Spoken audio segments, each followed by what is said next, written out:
going straight, no biggie. Turning side to side, slow with no gas, no power, no throttle.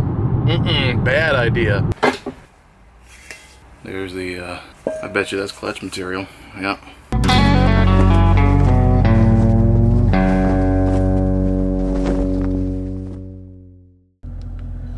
Okay, let's try this a second time. So now I got my little, there we go, just in case this camera doesn't really pick it up. So let's go ahead and do some little loop-de-loos here, nice and slow, nothing crazy or illegal.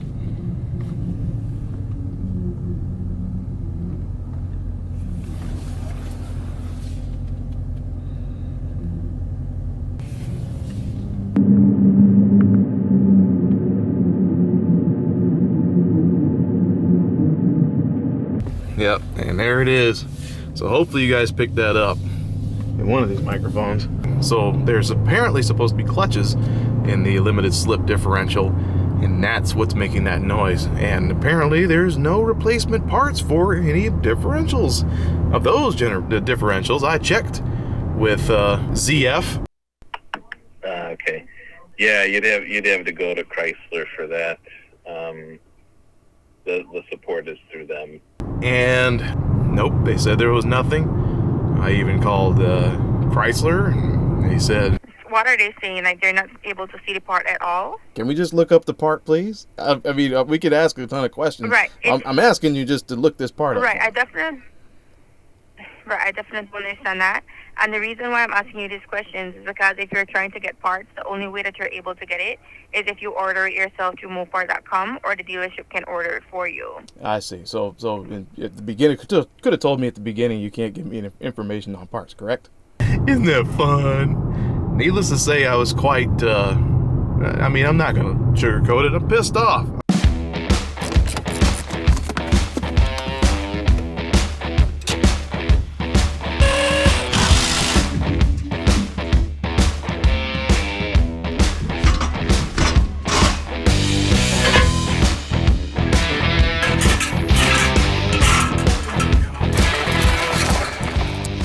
Now that we got the exhaust out of the way, I think the thing to do now would be to obviously take this out. But I think, now according to the manual, you're supposed to get this all level and then drop this and take these out and so forth and so on. You got to lift the tires up and kind of mess with the suspension a little bit, and then it's supposed to all kind of come out without a whole lot of pressure and a whole lot of fighting. Here's where things start getting a little more interesting. I looked all over to see if this driveline had some identifiers that would tell me the orientation it should be in. If we take a quick moment to look at the manual, you'll see here that they stress alignment marks. Well, I looked high and low for them, and I didn't really see anything much other than there's a pretty decent misalignment between two yellow marks. And just in case you're curious, no, I have not been here before. That was the dealership, and this is what happened that led to that particular event. Which they did, according to them, end up replacing the drive shaft, so this might be a pretty good indicator. As a matter of fact, I'm pretty sure it is. So since the new differential has the same yellow dot like the old one, what I'm going to do is make a little white paint mark on the drive shaft and use that as a reference point instead. At least that's how the dealership put it on, right? So in theory, it should work.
Now we're at another odd spot. Back here are what's called rear crossmember bolts. According to the manual, they're supposed to be replaced. If you can't already tell, I'm not going to do that. This vehicle has 30,000 miles on it.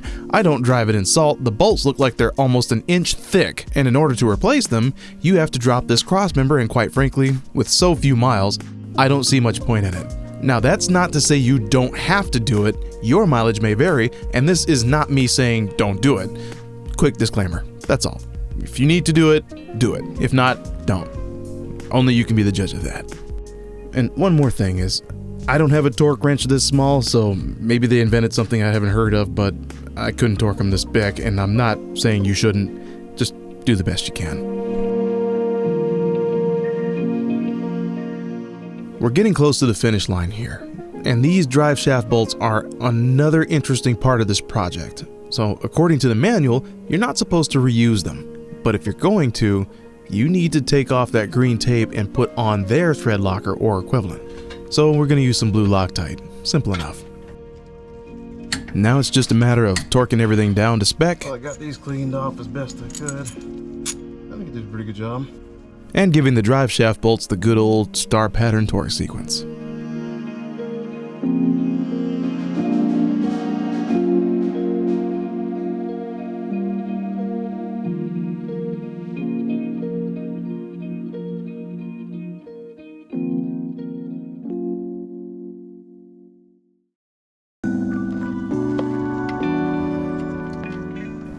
Now it's time to fill this diff with liquid gold.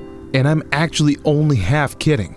The differential fluid for these is a special limited slip gear lubricant with friction enhancer, and boy is it spendy. This is the lowest I could find it.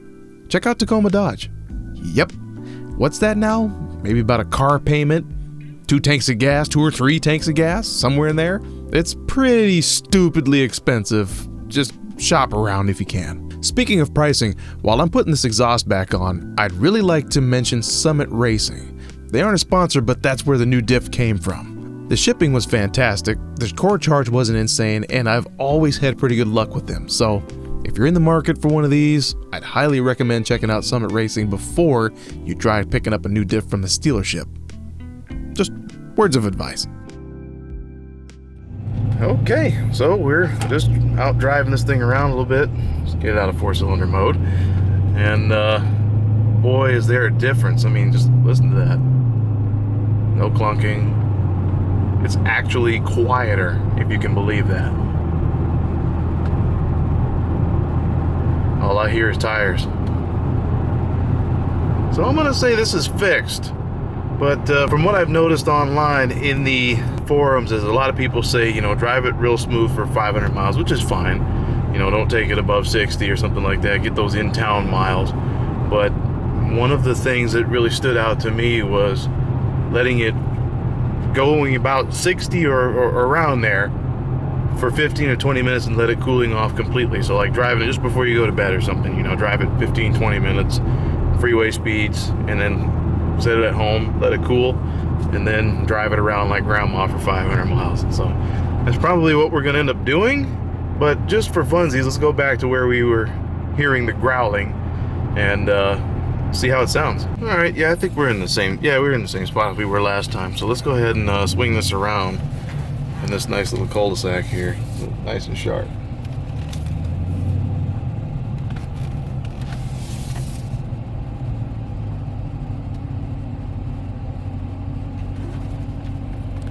I'm gonna even turn off the air.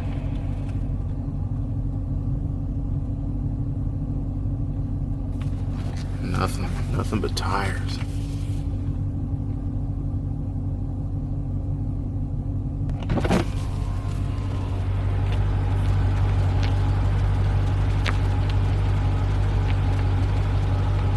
I think we're looking pretty good, so I'm happy with that.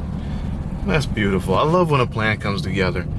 So I think all that's left to do is put the remaining 500 break-in miles on it and then give it a bath, and we'll go from there. But this isn't the end of the video. As a matter of fact, I think I'm going to do a bonus, because everybody says, oh, well, you know, we'll just replace it, but nobody really explains why. I mean, they say that there's, you know, no available parts, but what makes it not available?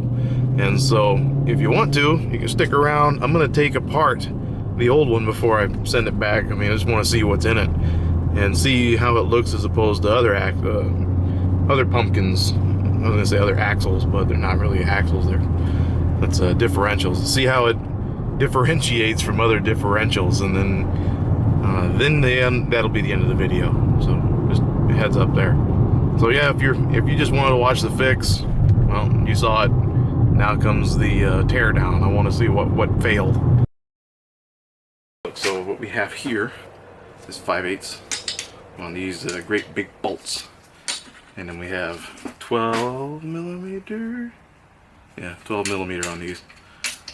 So we're gonna take those loose with the air. I'm gonna use a big boy. We ain't asking anymore. This is the core. It's got to go back anyway.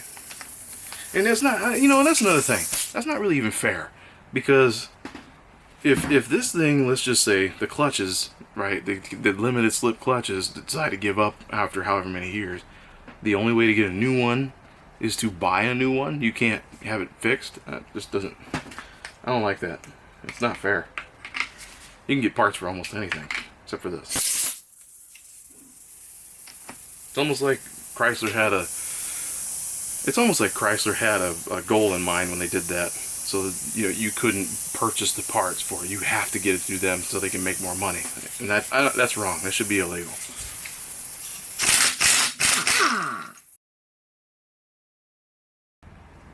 Try not to break any fins here.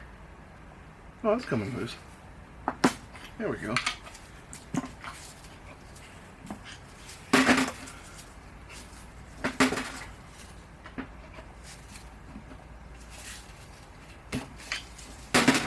I don't want to scratch up the inside either.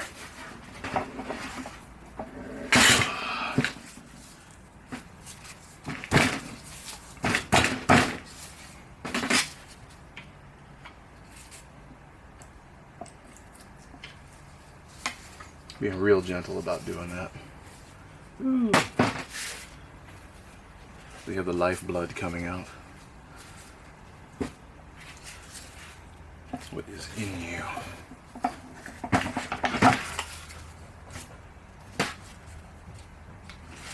Let's get this stuff out of the way.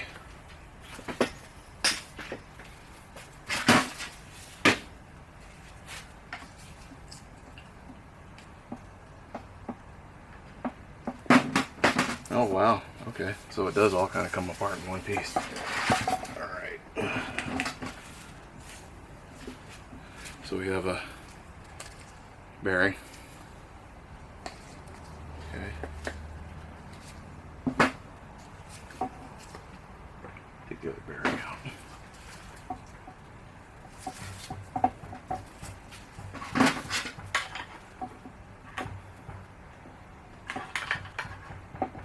That is insane.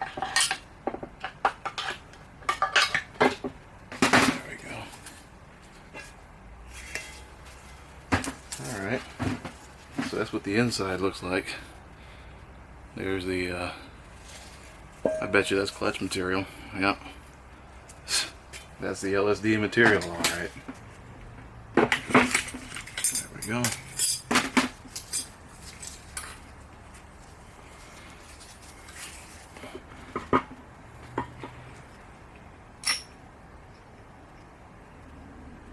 Bearings are good. Yeah, those are press fit. Okay. Pinion looks good.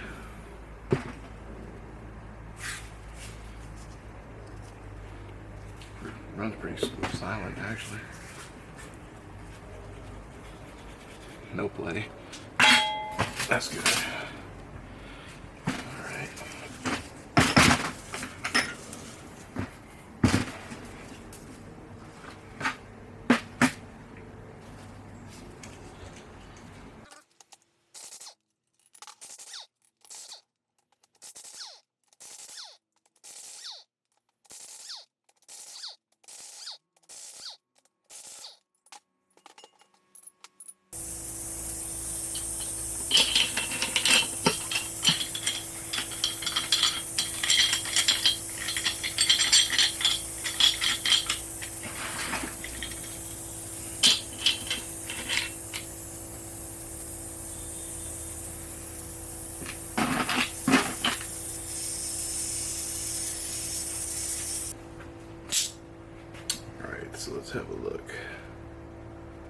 This stuff looks like it's precisely placed. Okay. The shim. No big deal.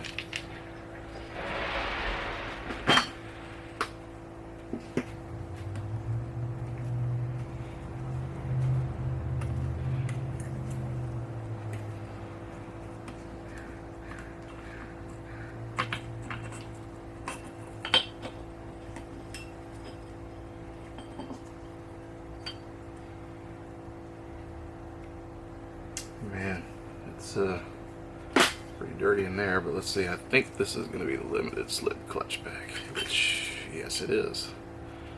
Let's see what those clutches look like.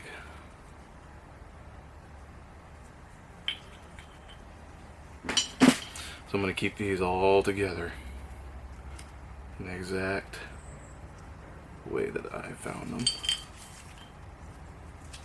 I think that's it. Doesn't come loose from there. Okay. So make sure this is like that. Let's have an inspection.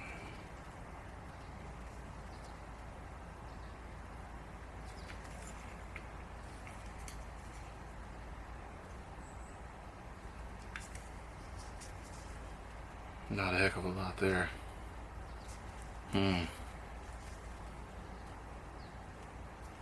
Why can't we just sell these? I don't understand why this had to be so expensive. That doesn't make any sense to me.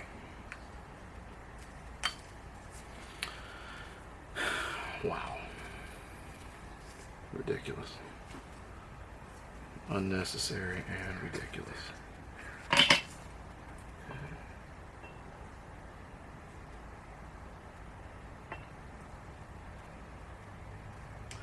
keep this one on the left side and this one on the right side. So the right side will go in first.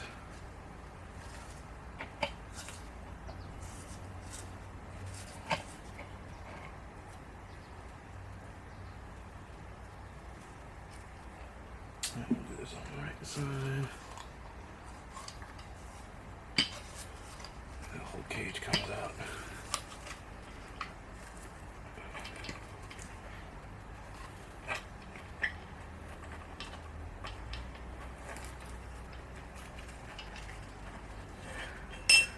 Yep. Okay. Alright, keepers. Okay. That's what those are.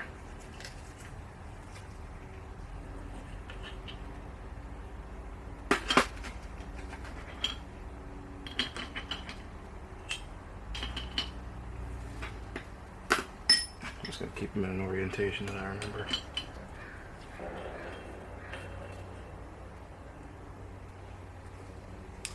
We'll see this sides. There's the fourth one. Down there. Alright, let's look at these clutches. There's no reason we couldn't have gotten an upgrade for these. None. Matter of fact,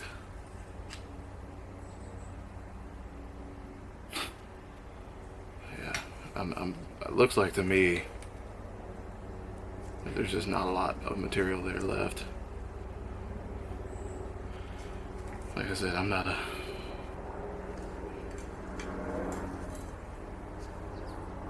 That's... Hear that? That sounds nice.